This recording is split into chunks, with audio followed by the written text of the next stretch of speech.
तो रुचिका प्लीज़ अपना ऑन करना। सबसे पहले मैं इस कार्यशाला के बारे में और हम यहाँ जितने भी स्पीकर्स हैं, उनके बारे में थोड़े से शब्दों में बताना चाहूँगी, जिससे कि हम सभी परिचित हो जाएँ। तो मैं 1 मिनट सभी को म्यूट कर रही हूँ, थोड़ा-सा मेरे को एको आ रही है वापस। हाँ, थैंक यू मैम।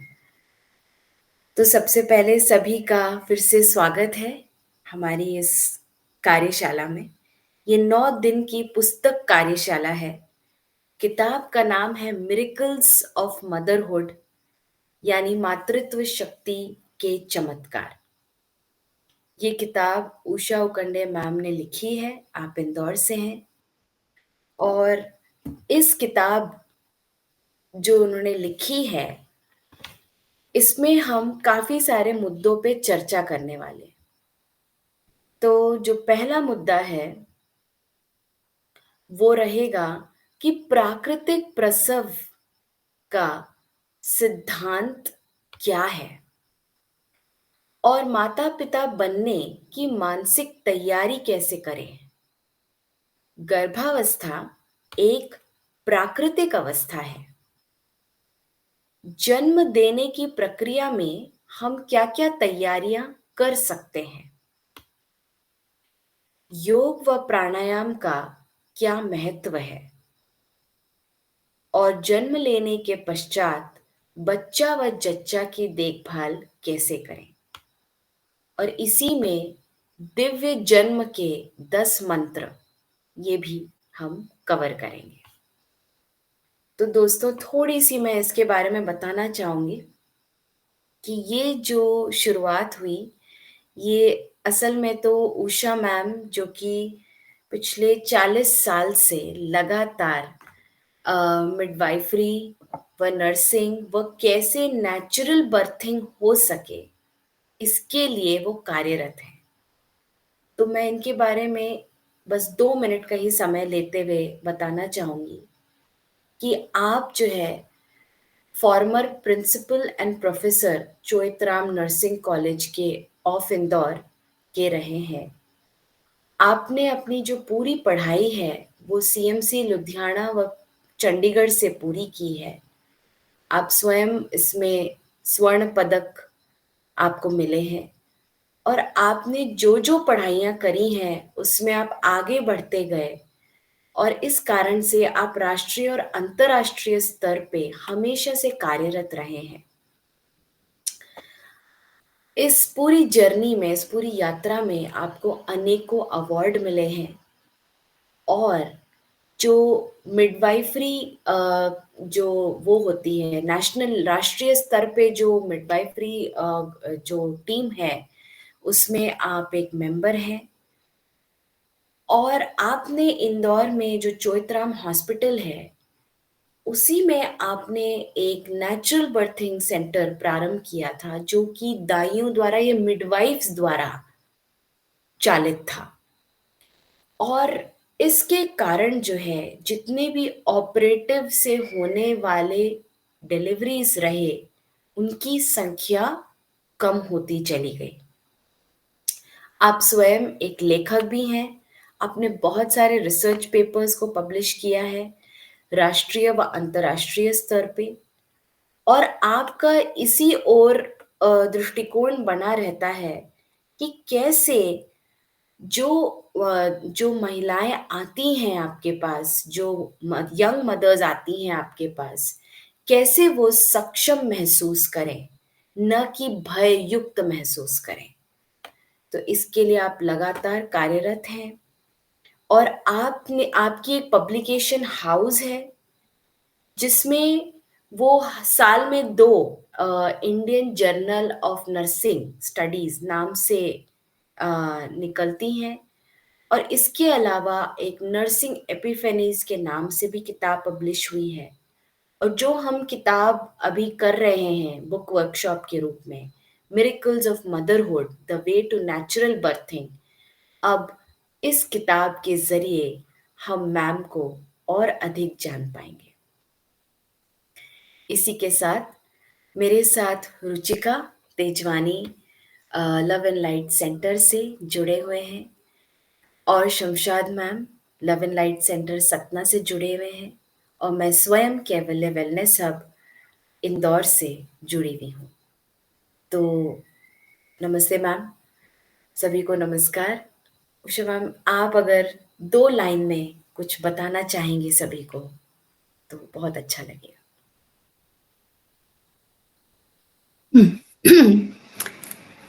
सबको नमस्ते। शेफाली, थैंक यू, आपने इतना कुछ बोल दिया। हाँ, ठीक है, मैं 50 साल से नर्सिंग में हूँ और 50 साल से मतलब हमारे 3rd ईयर में इसके बारे में होता है, बच्चा माँ उनकी सेवा करना। तब से इसके साथ जुड़ी हूँ और हम भी वैसे ही करते थे जैसे पढ़ाया जाता था। हमारा यहाँ मिडवाइफरी का जो सिलेबस होता है, इट इज़ मेडिकल बेस्ड, तो उसी तरह से करते थे। लेकिन करते-करते ऐसा महसूस होने लगा कि ये तो एक नेचुरल प्रोसेस है और कई बार अननेसेसरी उनको जब हम इंटरफेयर करते हैं इस प्रोसेस को, तो उससे बात बिगड़ती जाती है और बिगड़ते-बिगड़ते वो सिज़ेरियन तक पहुँच जाती है। ऐसा बढ़ता गया, सिज़ेरियन रेट्स भी बढ़ते गए। जैसे कि गवर्नमेंट ऑफ इंडिया ने पहले घरों में भी डिलीवरीज़ होती थी। हाँ, मृत्यु दर महिलाओं का, बच्चों का ज़्यादा था और ये आंकड़ों ने भी बताया कि घर पे होती हैं तो अगर उनको किसी हेल्प की ज़रूरत पड़ती है तो वो समय पर नहीं पहुँच पाते, ना वो पहुँच पाती हैं हॉस्पिटल, ना कोई पहुँच पाता उनके पास। इसको बेस लेके गवर्नमेंट ऑफ इंडिया ने एक रूल निकाला कि सारी डिलीवरीज़ जो हैं वो अस्पतालों में हों। ये कंपल्सरी कर दिया। ऐसा करने से एक बाकी तो ठीक है कि उनकी देखभाल हुई, लेकिन सिज़ेरियन रेट ये पाया गया कि अननेसेसरली इंटरफेरेंस बढ़ गया और सिज़ेरियन तो एक उसका पहलू है, उससे पहले और भी बहुत सारी चीज़ें होती हैं, जैसे कि समय आ गया है, आप अभी डिलीवर होना चाहिए, नहीं तो नुकसान होगा, तो उनको इंड्यूस किया जाता है, दवाई दे के जो दर्द पैदा शुरू करवाया जाता है, वो नेचर के अगेंस्ट चला जाता है, क्योंकि बॉडी तो अभी तैयार नहीं थी, बॉडी को तैयार होने में थोड़ा-सा अपना हर औरत अपना समय लेती है, ज़रूरी नहीं है कि जो डेट आपको दी गई है, उसी पे होंगे। कोई जल्दी होता है, कोई थोड़ा बाद में होता है, 2 हफ्ते और एक्स्ट्रा मिल सकते हैं मतलब सेफली, लेकिन वो जल्दबाज़ी में वो इंड्यूस किया जाता है, इंड्यूस करने से बॉडी उसके साथ रिएक्ट करती है कि बॉडी अभी तैयार नहीं थी और आपने उसको तैयार करने की कोशिश की आर्टिफिशियली और इसलिए भी बहुत सारी कॉम्प्लिकेशंस होती हैं, मदर को भी, बच्चे को भी। तो इस वजह से फिर हमारे मन में आया और सोसाइटी ऑफ मिडवाइफ्स इंडिया जो हमारी बहुत पूरे नेशनल लेवल की है, मैं शुरू से उसके साथ जुड़ी हुई हूँ, 20 साल पुरानी है। अब तो मैं उसकी प्रेज़िडेंट हूँ। तो हमने ये रोज़-रोज़ बात करते-करते हैं, लेकिन कुछ करते नहीं हैं, तो हमने अपनी क्लिनिक शुरू की। क्लिनिक में बहुत अच्छे रिज़ल्ट्स आने लगे, हॉस्पिटल में, चोइथराम में। और जब अच्छे रिज़ल्ट आने लगे तो अ, फिर ये था कि हम तैयार तो उनको बड़े अच्छे से करते थे, वो भी बड़े उत्साह से तैयार होती थी मदर्स, लेकिन जब अस्पताल में पहुँचती थी, तो वो माहौल नहीं मिलता था और उनको वो ही रूटीन जो है, वो करवा देते थे कि लेट जाओ, तुमको लेटना पड़ेगा। हम कहते थे, नहीं, चलना-फिरना है, तुम्हें ड्रिप लगेगा। हम कहते थे, इसकी ज़रूरत नहीं है। मदर भी कहती थी, नहीं है, लेकिन नहीं, ये रूटीन है। ऐसे करने से वो थोड़ी ये हो जाती थी कि तैयार तो आपने किया, लेकिन हमें उस तरह का एटमॉस्फेयर नहीं मिल रहा है, तो फिर हम क्यों ना हम अपना सेंटर शुरू करें। हमने सोचा और फिर शुरू कर दिया और बहुत अच्छे उसके रिजल्ट्स रहे। फिर जब मैं रिटायर हुई तो मेरा उनके साथ तो बंद हो गया, उन दिनों कोरोना हुआ, हमारा सेंटर भी अभी बंद पड़ा है, हो सकता है रिस्टार्ट हो। फिर मैंने उसी हमारा जो एक्सपीरियंस था 3-4 10 साल का एक्चुअली इसी एरिया में, उस पे बेस्ड फिर मैंने अपनी बुक जो आज फिर शेफाली जी ने ये सोचा कि जब उन्होंने ये बुक देखी, बड़ी सिंपल है और मदर्स के लिए भी है, मिडवाइफ्स के लिए भी है और वुड बी पेरेंट्स के लिए है। तो इससे मैंने लोगों तक रीच आउट करने के लिए इस बुक को बनाया। अब मैं जहाँ भी जाती हूँ, मैं लोगों को गिफ्ट करती हूँ ये बुक, कुछ लोग खरीदते भी हैं। मुझे खुशी है कि जो प्रिंसिपल को हमने फॉलो करना शुरू किया कि नहीं भई, ना नॉर्मल है, नेचुरल है और मदर में शक्ति है, बच्चे को भी पता है कैसे आना है। क्यों ना ये ज़्यादा से ज़्यादा फैलाएँ और हम अगली जनरेशन के लिए एक बहुत अच्छा वो करें कि वो नेचुरल इज़ ऑलवेज़ सबसे अच्छा तो वही है, आजकल सब लोगों ने महसूस करना शुरू किया है। तो ये हमारा एक कदम था और ये किताब उसी का एक रिज़ल्ट है। तो thank you Shefali and Ruchika ji, आप इस बुक को पढ़ के लोगों के साथ शेयर करेंगे। Thank you. तो thank you so much ma'am. आपने बताया थोड़ा-सा आपकी जर्नी के बारे में और बहुत ही साहसपूर्ण जर्नी रही है। इसमें तो कोई शक ही नहीं है कि इतना कुछ आपने किया है, तो डेफ़िनेटली बहुत सारा साहस इसके पीछे है कि कैसे हम सोसाइटी में एक अलग ट्रेंड चल रहा है और उसमें हम एक अलग तरीके से चलने की कोशिश कर रहे हैं, जो कि सही है, जो प्राकृतिक है, सभी के लिए उचित है। तो उस रूप में हम ब्रह्मांडीय लॉज़ के साथ जुड़े हुए हैं। तो चलिए फ्रेंड्स, तो इस सफ़र को आगे बढ़ाते हुए हम सबसे पहले एक 10 मिनट का ब्रेथ माइंडफुल मेडिटेशन करेंगे। तो मैं शमशाद मैम को बुलाना चाहूँगी कि वो हम सभी को ध्यान से जोड़ें और इस ध्यान के पश्चात फिर हम आज के किताब का पहला चैप्टर प्रारंभ करें। नमस्ते शमशाद मैम, आपका बहुत-बहुत नमस्ते, स्वागत है। गुड मॉर्निंग आप सभी को। तो फ्रेंड्स, चलिए हम सब मेडिटेशन करते हैं। आ जाइए आप लोग, ध्यान की यात्रा की ओर चलते हैं। सभी लोग सुखासन में बैठ जाएं, पानी वानी पी लें, चश्मे उतार दें, अपनी हथेलियों को क्रॉस कर लें और अपनी आंखें बंद कर लें। तो अपनी आती हुई सांस, जाती हुई सांस पे ध्यान दें।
Last 1 minute.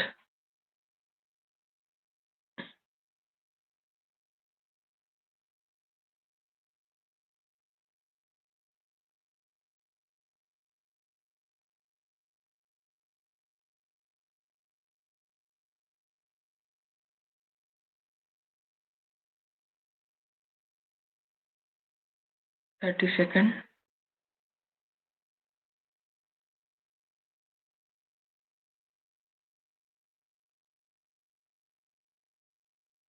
धीरे धीरे अपनी फिजिकल बॉडी में वापस आते जाएं।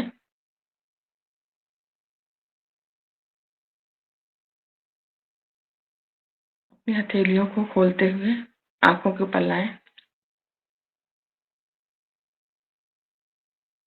5, 4, 3, 2, 1, 0।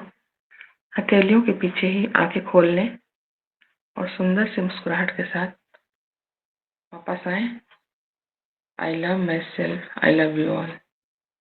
Thank you friends, thank you masters, ध्यान सत्र में जुड़ने के लिए बहुत बहुत धन्यवाद आप सबका। ओवर टू शेफाली जी। बहुत बहुत धन्यवाद शमशाद मैम। ध्यान से हम सभी लोग अपने अंतरात्मा से जुड़ते हैं और हमारी मनोभूमि तैयार होती है कि जो हमको और ग्रहण करना है उसको हम और आराम से सरलता से ग्रहण कर पाए। तो चलिए अब हम शुरू करते हैं इस किताब के बारे में। तो मैंने एक छोटा सा पीपीटी जैसा बनाया है जिससे कि हम सभी लोग सरलता से अपने नोट्स बना पाए और किताब को आराम से फॉलो कर पाए। तो ये किताब मैम ने दिखाया ही है ना? आप सब लोग देख पा रहे हैं मेरे स्लाइड को?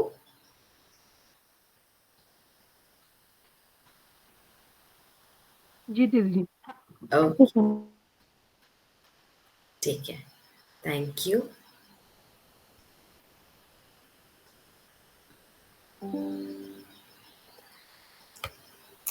तो ये है मातृत्व शक्ति के चमत्कार, ये पुस्तक कार्यशाला हमारी प्राकृतिक प्रसव की मार्गदर्शिका डॉक्टर उषा उखंडे मैम के द्वारा लिखित है ये किताब। ये अंग्रेजी में है मूल रूप से, मिरेकल्स ऑफ मदरहुड। तो मैम के बारे में हमने थोड़ा सा जाना कि कैसे वो इस कार्य में सतत लगे हुए हैं, आज भी लगे लगे हुए हैं और लोगों को और प्रेरित कर रहे हैं कि कैसे नर्सेज अपने आत्मविश्वास को पहचाने और उनका क्या रोल है इस समाज में, उस भूमिका को बिल्कुल भी कम ना आके और अपने कार्य को बखूबी निभाए। तो मिरेकल्स ऑफ मदरहुड, पहला chapter, natural child birth, the concept.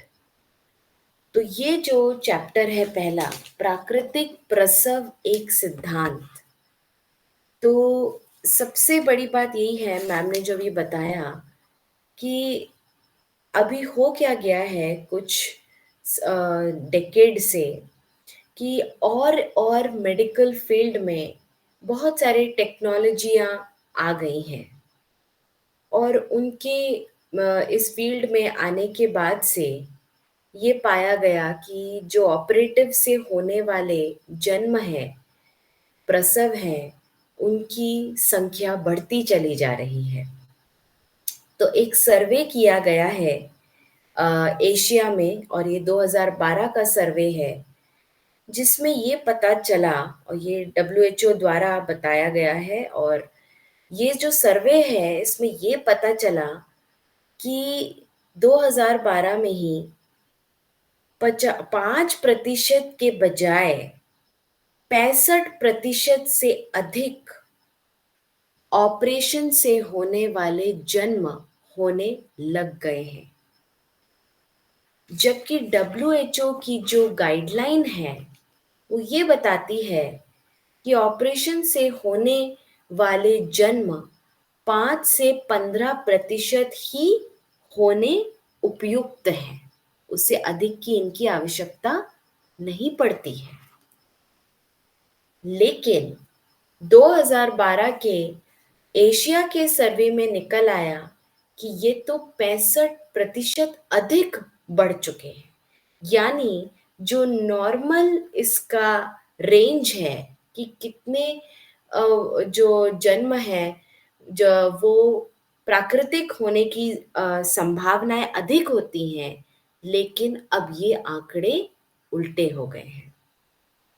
तो भाई ऐसा क्या है और क्या वास्तव में ऑपरेटिव से होने वाले जो जन्म है क्या वो ज्यादा स्वास्थ्यकारी है?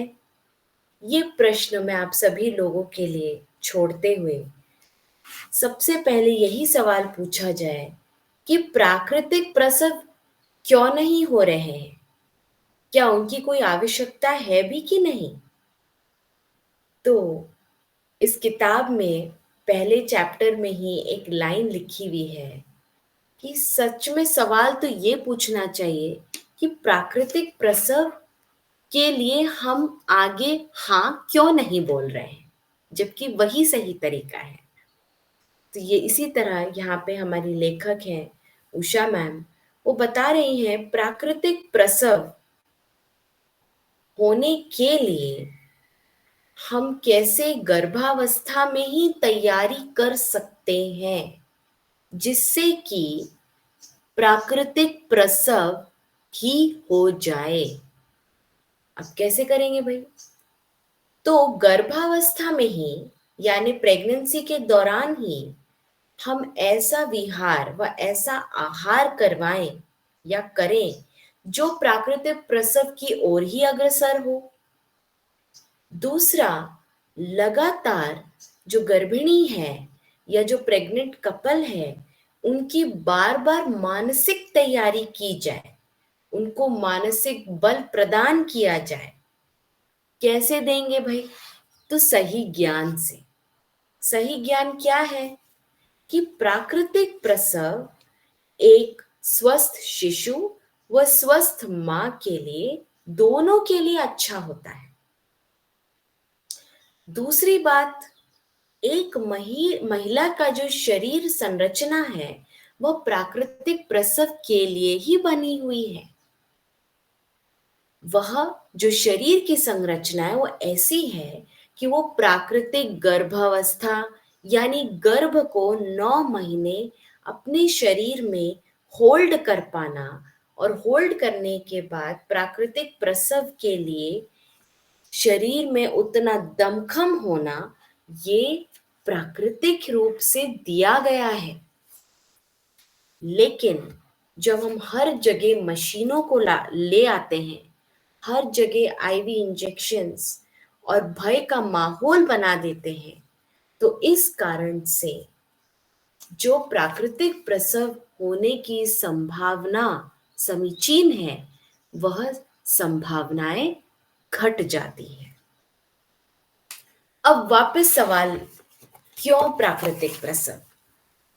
क्या ये जो लेबर पेन्स होते हैं, प्रसव पीड़ा होती है, ये क्यों होती है?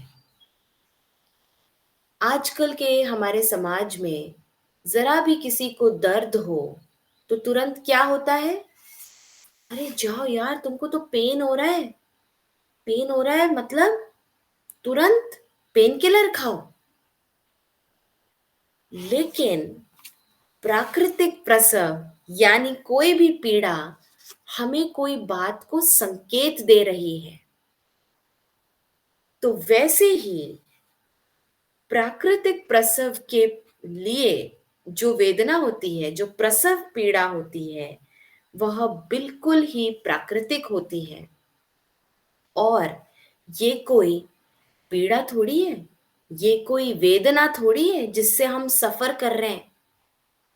परंतु अगर हम इसको ऐसे समझें कि अब हम एक शिशु के जन्म के पड़ाव से और नजदीक पहुंच गए हैं, तो हम इस प्रसव पीड़ा को एक एक अलग नजरिए से देख पाएंगे।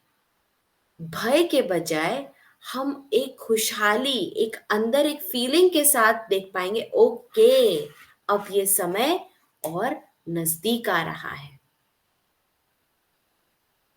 तो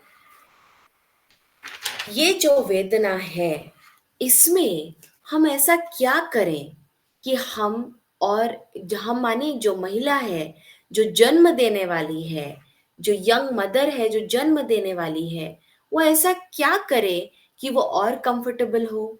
वो ऐसा क्या करे कि जो बेबी, जो गर्भस्थ शिशु है, उसकी निकलने की जो प्रक्रिया, जो कि स्वयं एक प्राकृतिक प्रक्रिया है, ठीक है, उसमें हम ऐसा क्या कर सकते हैं कि वो प्रक्रिया और स्मूथ हो जाए। ठीक है, तो यहाँ पे जो हमारे ऑथर हैं, लेखक है, वो कह रहे हैं कि जो प्रसव प्रक्रिया है उसका मानवीयकरण होना बहुत जरूरी है। मशीनीकरण ना होके मानवीयकरण जितना अधिक होगा, यानी जितने अधिक लोग, और कौन से लोग होंगे, भयग्रस्त नहीं, लेकिन ऐसे लोग होंगे आसपास जो सही समझ के साथ युक्त होंगे। ऐसी महिलाएं आसपास हो, ऐसी नर्सेज आसपास हो, ऐसी मिडवाइफ्स आसपास हो जो इस ज्ञान के साथ और सक्षमता के साथ खड़ी रहे, तो भय के बजाय वो एक खुशहाल माहौल बना पाएंगी, जिससे कि जो महिला जन्म देने वाली है वो अपनी आंतरिक शक्ति को महसूस कर पाए। जब एक महिला प्रसव के लिए अपनी आंतरिक शक्ति को महसूस कर पाती है, तभी वह एक सक्षम महिला के रूप में खड़ी हो पाती है अपने जीवन में, उस आत्मविश्वास के साथ खड़ी हो पाती है कि हाँ, मैं कर पाई, मेरे से ये संभव हुआ। और ये जो उसको आंतरिक बल मिलता है, उसके कारण उसके जो जन्म लेने वाला शिशु है उस पे भी एक आत्मविश्वास का प्रभाव रहता है। तो अब हम आते हैं कि जन्म या प्राकृतिक प्रसव के क्या बेनिफिट्स हैं, क्या लाभ हैं। तो सबसे पहले, जो कोई भी प्राकृतिक प्रसव से गुजरता है उसकी रिकवरी या उसकी जो स्व हीलिंग है वो बहुत तेजी से होती है। दूसरा, प्राकृतिक प्रसव के दौरान जो मिडवाइफ व नर्स आसपास है उसको सही ज्ञान से युक्त होना जरूरी है, जिससे कि वह अलर्ट रह पाए कि अब क्या स्टेज होने वाली है, लेबर की कौन सी स्टेज में अब वो महिला आ गई है, और वह उस महिला को अवगत भी करा पाए कि अब आप कौन सी स्टेज में आ गए हैं, व इस स्टेज में अब आपको क्या क्या करने की जरूरत है। तीसरा, और जो बहुत खूबसूरत बात है, कि जो महिला जन्म देने वाली है उसको नीडल्स लगाना, कैथीटर लगाना, ड्रिप लगाना, इन सारी चीजों से वो बच जाती है, अर्थात वह अपने शरीर के साथ बहुत ही कंफर्टेबल हो पाती है। तीसरा और चौथा और सबसे महत्वपूर्ण बात है कि प्राकृतिक प्रसव के कारण जो जन्म देने वाली महिला है, जो यंग मदर है, वो अपने अंदर उस विश्वास को महसूस कर पाती है जो कि उसके साथ आजीवन भर रहता है। अब आप सोचते होंगे ये कौन सा विश्वास है भला। तो भाई, जो लोग और कोई भी महिला जब जन्म देती है, तो जन्म देने की जो घटना है उसका जो स्मृति है वो उसके जहन में बहुत ही गहरे रूप से रहता है। और जब भी आप किसी महिला से पूछेंगे यदि कि आपके लाइफ में सबसे सुखद घटना बताएं और सबसे भयभीत होने वाली घटनाएं बताएं, तो अक्सर आप पाएंगे कि अगर उनका एक अच्छा सुखद प्रसव हुआ है तो वो उस घटना को हमेशा बताएगी कि हाँ, ये घटना बहुत ही अच्छी थी और मुझे अंदर से बहुत बल महसूस हुआ कि मैं बहुत अच्छे से कर पाई। ये जो आत्मविश्वास है, ये उस महिला के आजीवन में एक बहुत ही महत्वपूर्ण पड़ाव के रूप में उसके पास रह जाता है, जिसके कारण वो लाइफ में और आगे सक्षमता के साथ आगे बढ़ पाती है कि हाँ, अगर मैं एक नेचुरल रूप से जन्म दे पाई अपने ही बच्चे को, तो मैं लाइफ में और भी चीज़ों को प्राकृतिक रूप से और उसी उत्साह और साहस के साथ कर पाऊंगी। तो अब हम आगे बढ़ते हैं कि प्राकृतिक प्रसव से क्या कोई भय है?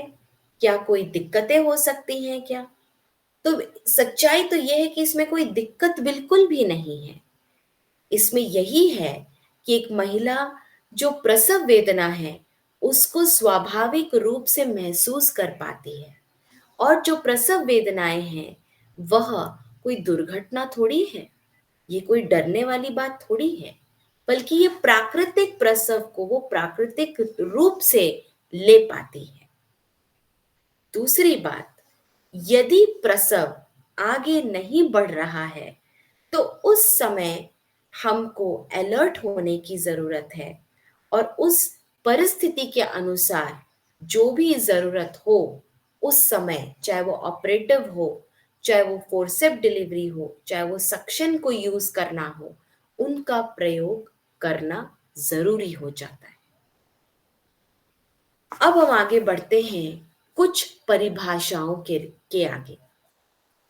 तो एक परिभाषा है लो रिस्क एंटीनेटल वुमन।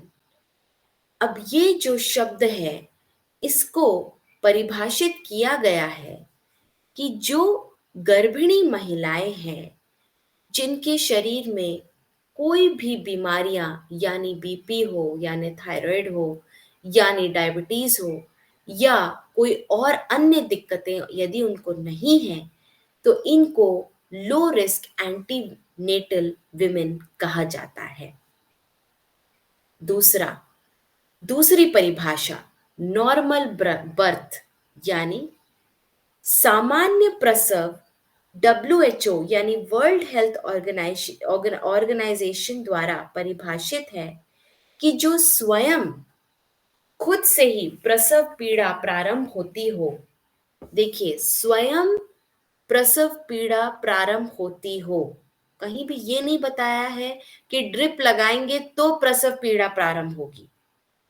और जो पूरा प्रसव की प्रक्रिया है, वो स्वयं स्फूर्त आगे बढ़े और उसके कारण जो बच्चा है उसका भी स्वयं स्फूर्त जन्म हो, जो कि 37 to 42 वीक्स के पूरे संपन्न होने के बाद हो।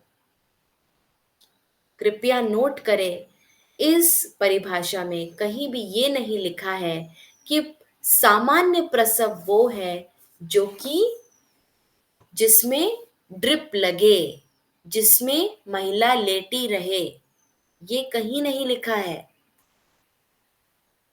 अब हम आते हैं तीसरे परिभाषा में, प्राकृतिक प्रसव। तो पहली परिभाषा थी सामान्य प्रसव, नॉर्मल बर्थ। अब हम तीसरी परिभाषा देख रहे हैं, प्राकृतिक प्रसव। प्राकृतिक प्रसव वो होता है जिसमें कोई भी प्रकार का मेडिकल हस्तक्षेप न किया गया हो, न कोई प्रसव पीड़ा को कम करने के लिए कोई मेडिसिन्स दी गई हो या आईवी दिए गए हो, न ही प्रसव की प्रक्रिया को और तेज करने के लिए कोई मेडिसिन्स दी गई हो या आईवी दी गई हो। तो ऐसी स्थिति में कोई बर्थिंग बॉल, एक्यूप्रेशर, प्राणायाम या कुछ उपयुक्त योगासन व संगीत व ध्यान का सहयोग व सहायता लेते हुए प्रसव हुआ, तो इसको प्राकृतिक प्रसव कहा जाता है। तो देखिए फ्रेंड्स, प्राकृतिक प्रसव यानी नेचुरल बर्थ में कहीं भी इंजेक्शन लगाना, आईवी लगाना गर्भिणी महिला को जो प्रसव के लिए तैयार है उसको लिटाए रखना, ये कहीं से भी प्राकृतिक प्रसव की परिभाषा में नहीं आते हैं। अब हम आगे बढ़ते हैं कि सच्चाई तो यही है कि जो पूरा प्राकृतिक प्रसव की यात्रा है, यह यात्रा बहुत ही सुंदर यात्रा है।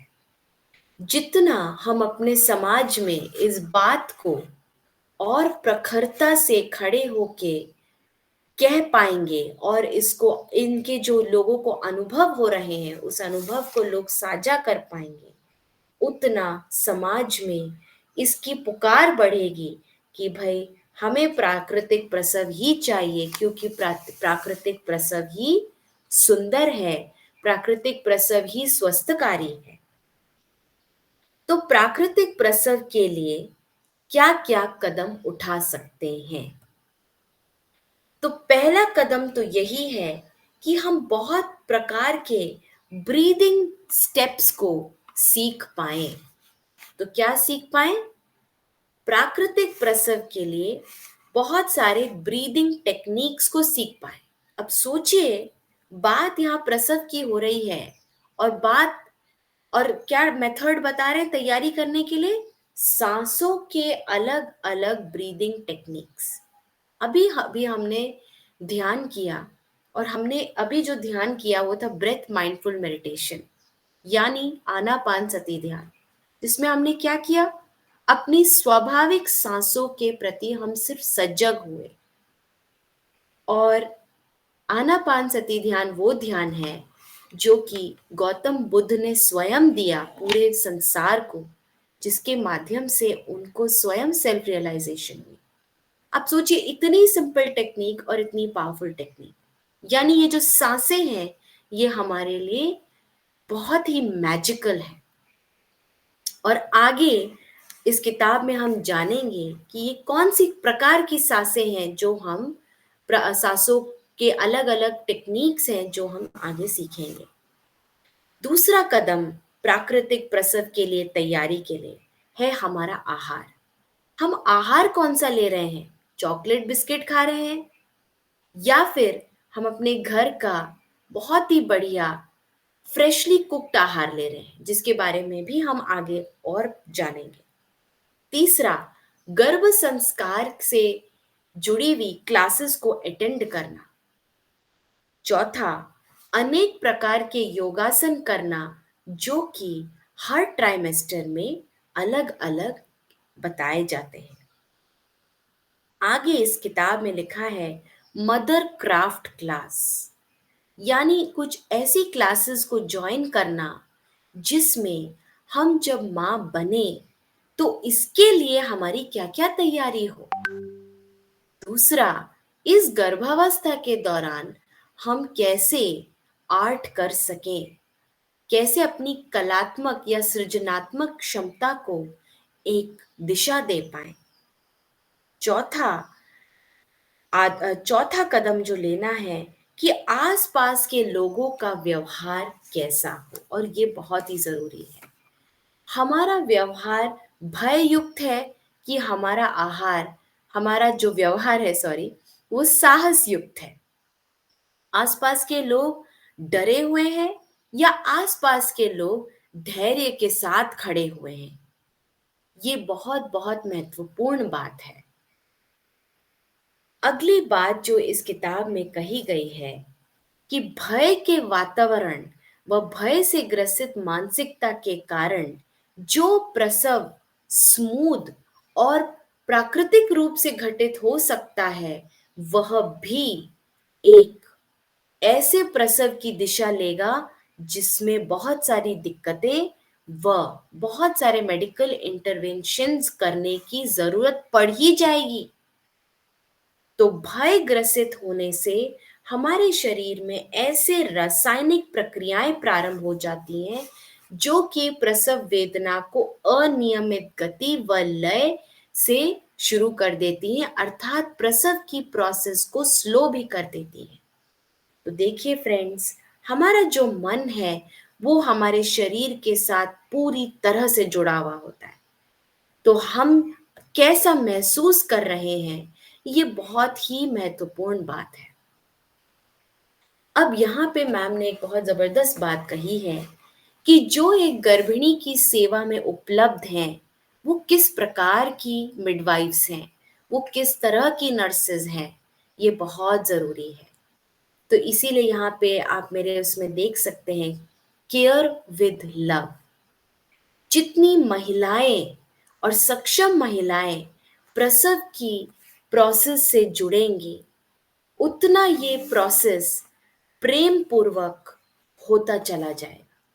तो सभी नर्सेज और सक्षम खड़ी हों, तो उसके कारण इस पूरी गर्भावस्था में साहस और प्रेम का वातावरण बना रहेगा। और ये प्रेम और साहस का वातावरण जो उनका परिवार है, जो गर्भिणी महिला है उसका परिवार है, उनको भी उसी तरह की फीलिंग्स, ज्ञान व ऊर्जा पहुंचेगी। अब हम आगे चलते हैं कि भाई जो प्रसव है वह मॉडर्न मिडवाइफरी के अनुसार 3 स्टेजेस में विभाजित है। तो पहला स्टेज है स्टेज 1 ऑफ लेबर। फिर दूसरा स्टेज होता है जब बच्चे का जन्म हो चुका होता है, और तीसरा स्टेज है जब प्लेसेंटा का भी डिलीवरी हो हो जाता है। तो ये 3 स्टेजेस होती हैं लेबर की, और ये जो 3 स्टेजेस हैं इनको जानना बहुत जरूरी है। और इन स्टेजेस में क्या क्या करना है, ये उससे भी ज्यादा जरूरी बात है कि हम करें क्या।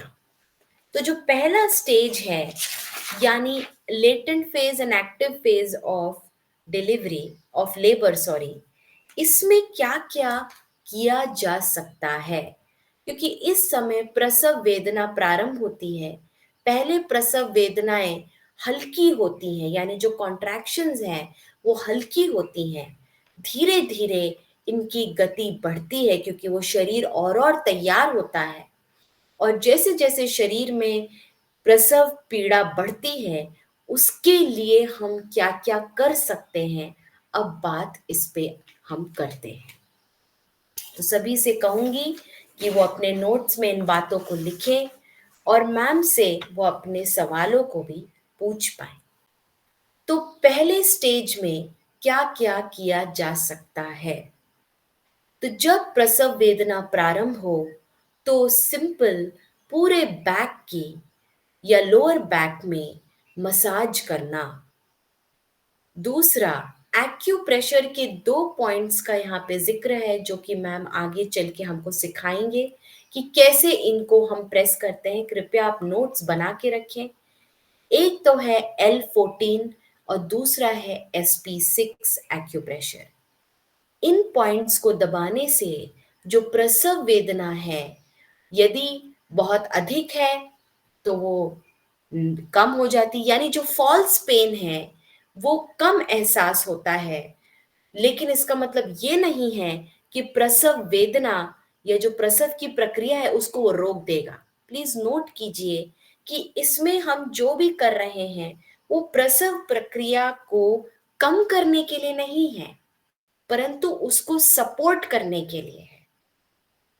तो जब भी हम ये वर्ड यूज करेंगे कि इन इन चीजों को करने से प्रसव की वेदना कम महसूस होती है, इसका मतलब ये नहीं है कि प्रसव की प्रक्रिया धीमी हो जा रही है, बिल्कुल भी नहीं, बल्कि प्रसव की प्रक्रिया और स्मूथली आगे बढ़ती चली जाती है अगर हम ये सब करते हैं तो।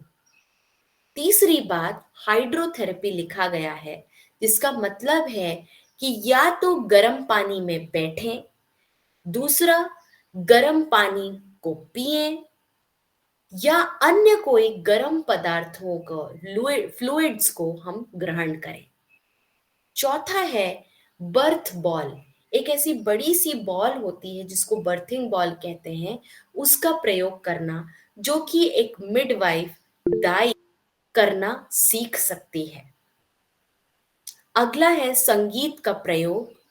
कुछ विशेष आसन को करना जिससे कि उस समय प्रसव की जो वेदना महसूस हो रही है वो कम फील हो, लेकिन जो प्रसव की प्रक्रिया है वो आगे बढ़ पाए। फिर है कुछ ऐसे ब्रीदिंग्स को कर पाना, ऐसे श्वास की प्रक्रियाओं को कर पाना जिससे कि जो गर्भिणी महिलाएं जो कि प्रसव के लिए तैयार हो रही है, वो जब उस ब्रीदिंग्स को करती है तो ऑटोमेटिकली उस प्रसव प्रक्रिया को वो सहयोग दे पाती है। और 8वां पॉइंट है वॉकिंग करना, चलन करना। जितना चलते हैं प्रसव की जो प्रक्रिया है वो और आगे बढ़ती है। अब हम आते हैं स्टेज 2 पे। अब स्टेज 2 क्या है? स्टेज 2 का मतलब है कि अब जो है बच्चे का जन्म हो चुका है। तो अब इस स्टेज में क्या क्या करना चाहिए? तो पहला तो है कि प्रसव से पहले महिला अलग अलग पोजीशंस ले सकती है ना? अलग अलग पोजीशन लेने का मतलब क्या है? तो हम लोगों ने यही सुना है और यही देखा है, चाहे मूवी हो या हम किसी के साथ हॉस्पिटल गए हो, कि जो प्रसव देने वाली महिला है उसको एक लेबर रूम में छोड़ देते हैं, उसमें एक बिस्तर होता है, उसको कहते हैं कि यहाँ लेट जाओ। ठीक है? तो यहाँ पे कहा जा रहा है कि प्रसव से पूर्व अगर महिला की पूरी तैयारी हुई हुई है, उन्होंने ये सारी क्लासेस अटेंड की हुई हैं, तो वो अलग अलग प्रसव करने के लिए पोजीशन लेती है। और इसका मैं आप लोग को फोटो दिखाऊंगी। दूसरा, प्रसव के पश्चात बच्चे का तुरंत मां से स्किन टू स्किन टच होना बहुत जरूरी है। और तीसरी बात, तुरंत ही बच्चे को निकालते ही मां का स्तनपान तुरंत प्रारंभ करना चाहिए। कृपया नोट करें इन बातों को। आपके जो भी प्रश्न है वो हम इस स्लाइड को पूरा करके लेंगे। तीसरा है कि बच्चे के जन्म के पश्चात जो प्लेसेंटा अंदर रहती है उसको जबरदस्ती ना करके वो स्वयं निकल आए, इसके लिए ही हमें कोशिश करना चाहिए। दूसरी बात, इस पूरे प्रसव के दौरान और प्रसव के पश्चात उसको गरम गरम चीजों का पीने के लिए देने की जरूरत होती है। अब हम ये नोट करिए क्या क्या पोजीशंस हैं जो कि प्रसव की प्रक्रिया में मददगार हो सकती हैं। तो ये मैं इसीलिए शेयर कर रही हूं जिससे कि जो भी महिलाएं गर्भवती हैं उनको पता रहे कि ये उनकी स्वयं एक स्वतंत्रता भी है। ये देखिए, एक्टिव बर्थिंग पोजीशन, बहुत प्रकार की पोजीशंस ली जा सकती हैं। और नोट कीजिए, कहीं भी महिला जो है अपनी कमर पे नहीं लेटी हुई है, क्योंकि कमर पे अगर हम लेट जाएंगे तो बर्थिंग करना और अधिक मुश्किल हो जाता है, जिसके जिसके विज्ञान के बारे में हम और जानेंगे, है ना? तो यहाँ नोट कर सकते हैं कि कोई जो है बैक मसाज दे रहा है ना? बर्थिंग बॉल का प्रयोग हो रहा है ना? अब आते हैं कि क्या क्या चीजें हमें नहीं करनी है। तो ये खास तौर से नॉर्मल प्राकृतिक प्रसव के लिए ये सारी बातें हैं। तो जो भी नर्सेज वहां आसपास हैं वो अवॉइड करें बार बार मॉनिटर करने का। अवॉइड करें कि बार बार उनका वजाइना एग्जामिन हो, उनको आईवी लगे या एपिजियोटॉमी हो या उनको ऑक्सीटोसिन का ड्रिप दिया जाए, क्योंकि ये सारी चीजें प्राकृतिक प्रसव की प्रक्रिया में विघ्न पैदा करती हैं। जब दूसरा स्टेज होने वाला है, यानी बच्चे का जन्म होने वाला है, तो जबरदस्ती जो मेम्ब्रेन है उसको तोड़ने की जरूरत नहीं है। जब बच्चा जन्म ले लेता है तो तुरंत ही जो उसकी नाल है उसको तुरंत ही हम काट देवे, ऐसा न करके हमको कम से कम 3 मिनट रुकना चाहिए, जिसके बारे में मैम बताएंगे कि वो जो 3 मिनट का समय मिलता है उसमें जो बेबी का 1/3 ब्लड है यानी 60 ml ब्लड वो बेबी के शरीर में पहुंच पाता है। ये इसका बहुत बड़ा बेनिफिट है। तीसरा, जैसे ही बच्चे का जन्म होता है तुरंत उसको वजन के मशीन पे रखना, तुरंत उसको साफ सफाई करने की जरूरत नहीं होती है। तीसरा, जबरदस्ती महिला जो प्रसव में महिला है उसका पेट दबा दबा के उसके प्लेसेंटा को निकालना या उसको खींचना, इसकी भी जरूरत नहीं होती है क्योंकि वो स्वयं में वह निकलता है। अब आता है इसमें क्या क्या कार्य एक दाई या मिडवाइफ करती है। जब एक महिला द्वारा ही सेवा दी जाती है तो महिला अपने में बहुत सक्षम महसूस करती है, और जब इस तरह की महिलाएं आसपास रहती हैं तो एक विश्वास का सर्कल खड़ा होता है। दाई का या मिडवाइफ का बहुत बड़ा रोल है, नर्स का बहुत बड़ा रोल है कि वो प्रसव में जो महिला है उसको खूब चलने के लिए प्रोत्साहित करे, बार बार प्रोत्साहित करे। ये ना कहे कि अरे सबको दर्द होता है तो तुम क्या अनोखी हो क्या, ये बात कहने की जरूरत नहीं है, बल्कि उसको प्रोत्साहित किया जाए, हाँ तुम कर सकती हो, और चलो बढ़िया बढ़िया गरम गरम चीजों को पीने के लिए प्रोत्साहित करें। और साथ में मिडवाइफ का रोल है कि जो प्रसव में महिला है उसके पति का भी वहां प्रेजेंट होना अच्छा रहेगा। अब जो मिडवाइफ होती है उसका यही काम है कि वो बहुत ही इंट्यूशन के साथ खड़ी होती है, वो भय से ना खड़े होकर वह विश्वास व इंट्यूशन के साथ खड़ी होती है। तो इस कारण से वो प्रसव में जो महिला अभी तैयार है उसको साहस दे पाती, उसको बल दे पाती कि हाँ तुम कर सकती हो। तो इस प्रकार से हमारा आज का पहला चैप्टर संपन्न होता है कि कैसे प्रसव, प्राकृतिक प्रसव सैद्धांतिक रूप से संपन्न है।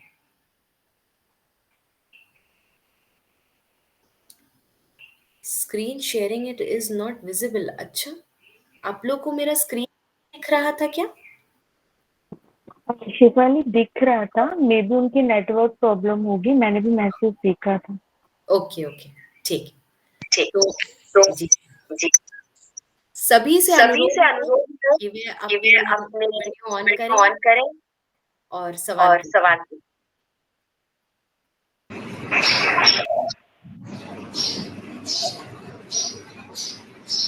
जी मैम, आपको इसमें हाँ, मुझे ना एक करेक्शन देना है।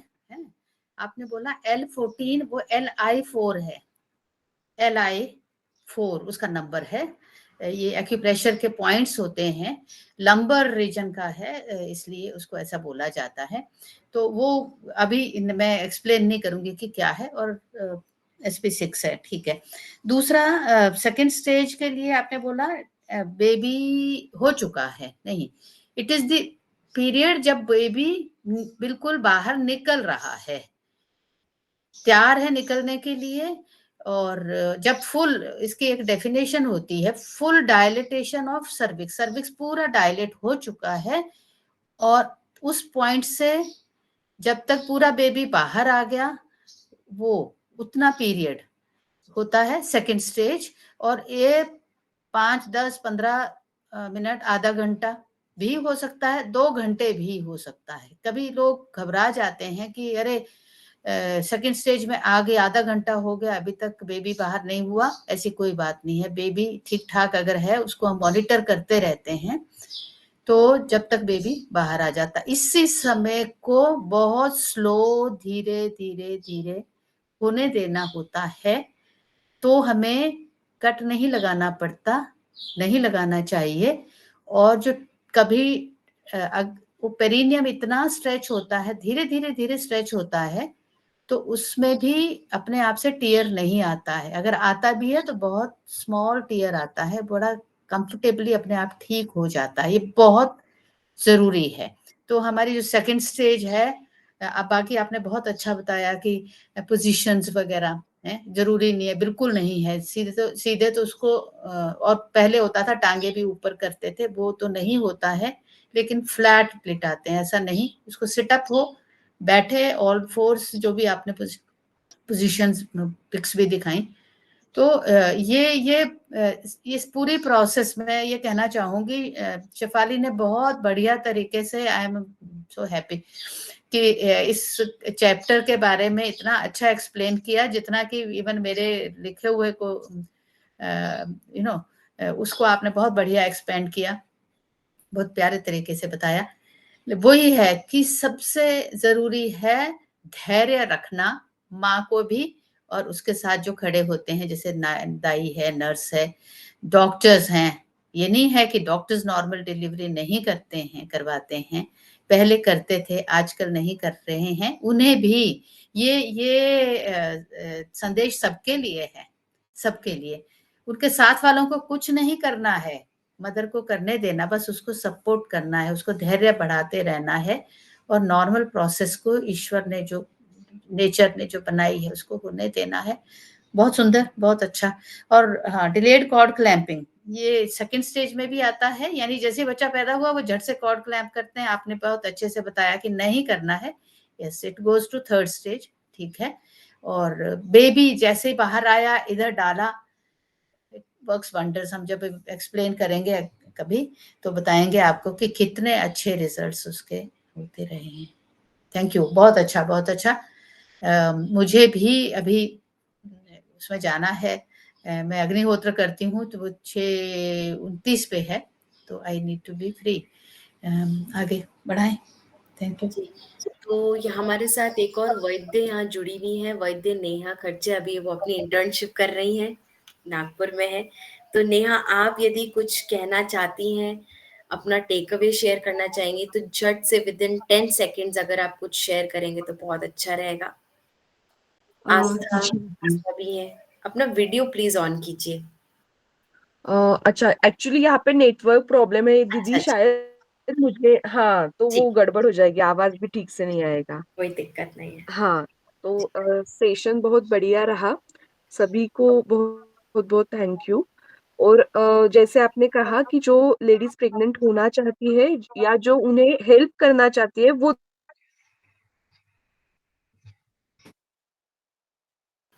ओके, अगर हमें चाहिए तो वो कैसे अवेलेबल हो पाएगी, उसके बारे में थोड़ा सा बताइए। बाकी बहुत बढ़िया, thank you, thank you. Okay, बहुत बढ़िया। वो हम डाल देंगे व्हाट्सएप में कि ये कैसे ये किताब उपलब्ध हो सकती है।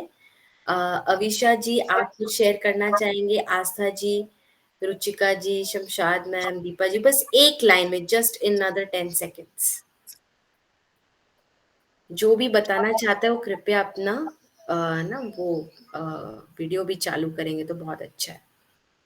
रुचिका, आपकी ओर से एक लाइन।